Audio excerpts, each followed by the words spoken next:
Sheikh, my question is that nowadays we see thousands of cases, Sheikh, where all over the world, where Muslim women who does not want to seek khula according to Sharia rules, and they run to the non-Muslim governing courts, which are governed by liberal man-made laws, and there she fights against her husband to seek alimony from him to herself, her family, and also sometimes for her pets too.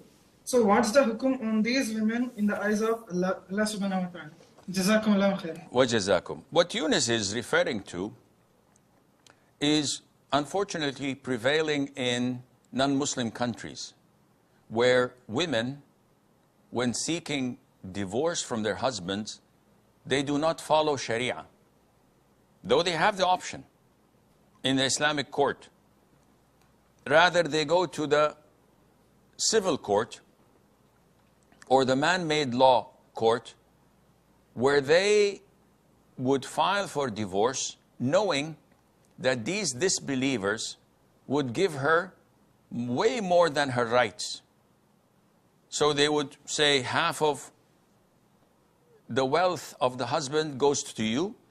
He has to give you X amount of alimony for the rest of your life. He has to do this, he has to do that. And all of this is un-Islamic. Such women, if they do this, believing that such laws are superior to Sharia law, to the law of Allah, or equivalent to it, they are kafir, disbelievers, and they leave the fold of Islam. According to the verses of the Quran in Surah Al-Ma'idah, chapter 5, verse 44, 45, and 47. وَمَنْ لَمْ يَحْكُمْ بِمَا أَنزَلَ اللَّهُ فَأُولَٰئِكَ هُمُ الْكَافِرُونَ الظَّالِمُونَ الْفَاسِقُونَ.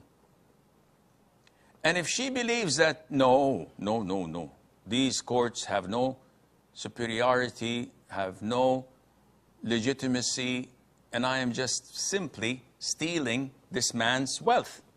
I hate him so much that I want to deprive him of his God-given rights. And I'm taking his money unlawfully. And I know what I'm doing is sinful and a major sin. Then she is a Muslim, but her seat in hellfire awaits her because of this major sin. All what she consumes is haram money. It will be burning her intestines in hellfire on the Day of Judgment and in her grave, insha'Allah azza wa jal.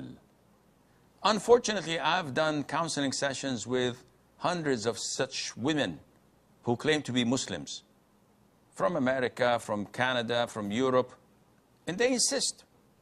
I've spent 15, 20 years with him, and look at him now, divorcing me, or I don't want to live with him, and he wants to enjoy his wealth and trade and companies. No, I'm going to sue his backside. And this is haram money. It's unlawful. I don't care. So unfortunately, this is happening, and this is why we say to those who are getting married in America or in Canada or in Europe to sign a prenup, so that in the future, may Allah forbid, if divorce were to take place, your wife would not have the right to sue you. And by the way, this is the same with men. I also had counseling sessions with so-called men who go to Islamic University in Medina and study. And now they want to divorce their wives. They want their wives to pay for their uni fees and to pay for their apartment and for their new car. They're divorced.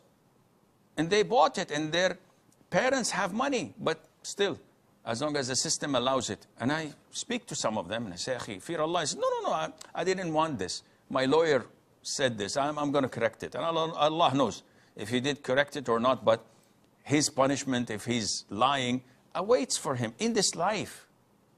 Don't ever feel safe when you do a form of aggression that Allah Azza wa Jal will let you be. Allah may postpone you for some time, but when He strikes with vengeance and wrath Azza wa Jal.